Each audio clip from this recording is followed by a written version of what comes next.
I. 5. The best way to start a new habit.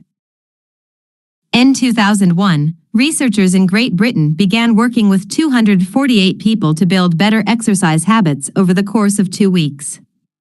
The subjects were divided into 3 groups. The first group was the control group. They were simply asked to track how often they exercised. The second group was the motivation group. They were asked not only to track their workouts but also to read some material on the benefits of exercise. The researchers also explained to the group how exercise could reduce the risk of coronary heart disease and improve heart health. Finally, there was the third group. These subjects received the same presentation as the second group, which ensured that they had equal levels of motivation. However, they were also asked to formulate a plan for when and where they would exercise over the following week. Specifically, each member of the third group completed the following sentence: "During the next week, I will partake in at least 20 minutes of vigorous exercise on day, at, time, in, place." In the first and second groups, 35 to 38% of people exercised at least once per week.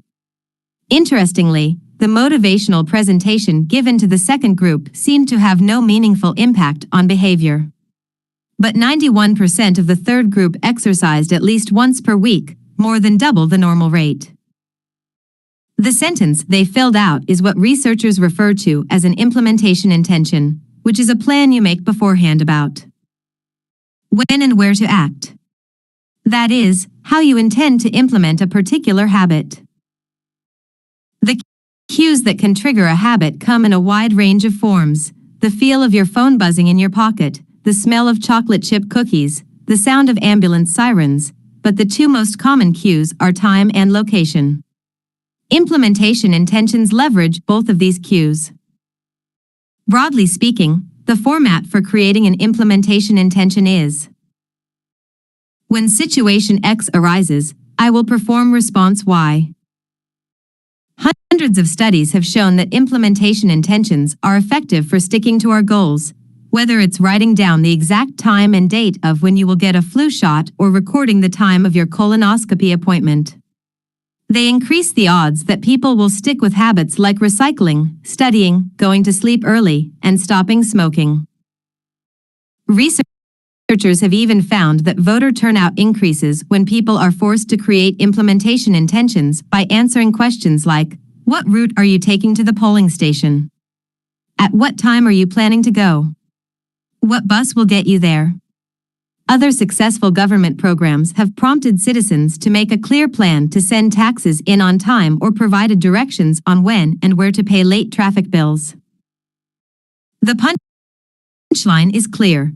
People who make a specific plan for when and where they will perform a new habit are more likely to follow through. Too many people try to change their habits without these basic details figured out.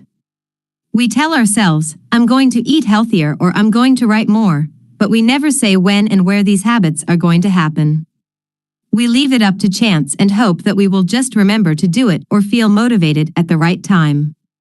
An implementation intention sweeps away foggy notions like "I want to work out more," or "I want to be more productive," or "I should vote," and transforms them into a concrete plan of action. Many people think they lack motivation when what they really lack is clarity. It is not always obvious when and where to take action. Some people spend their entire lives waiting for the time to be right to make an improvement. Once an implementation intention has been set, you don't have to wait for inspiration to strike. Do I write a chapter today or not? Do I meditate this morning or at lunch? When the moment of action occurs, there is no need to make a decision. Simply follow your predetermined plan. The simple way to apply this strategy to your habits is to fill out this sentence. I will, behavior, at, time, in, location. Meditation. I will meditate for 1 minute at 7 a.m. in my kitchen. Studying. I will study Spanish for 20 minutes at 6 p.m. in my bedroom. Exercise. I will exercise for 1 hour at 5 p.m. in my local gym. Marriage. I will make my partner a cup of tea at 8 a.m. in the kitchen. If you aren't sure when to start your habit, try the first day of the week, month, or year. People are more likely to take action at those times because hope is usually higher. If we have hope, we have a reason to take action. A fresh start feels motivating.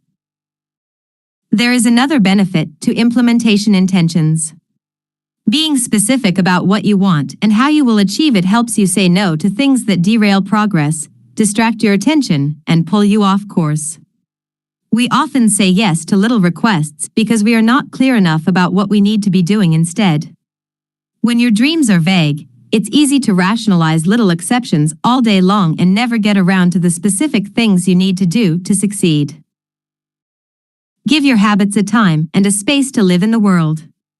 The goal is to make the time and location so obvious that, with enough repetition, you get an urge to do the right thing at the right time, even if you can't say why. As the writer Jason Zweig noted, obviously you're never going to just work out without conscious thought. But like a dog salivating at a bell, maybe you start to get antsy around the time of day you normally work out. There are many ways to use implementation intentions in your life and work. My favorite approach is one I learned from Stanford professor B.J. Fogg, and it is a strategy one referred to as habit stacking. Habit stacking, a simple plan to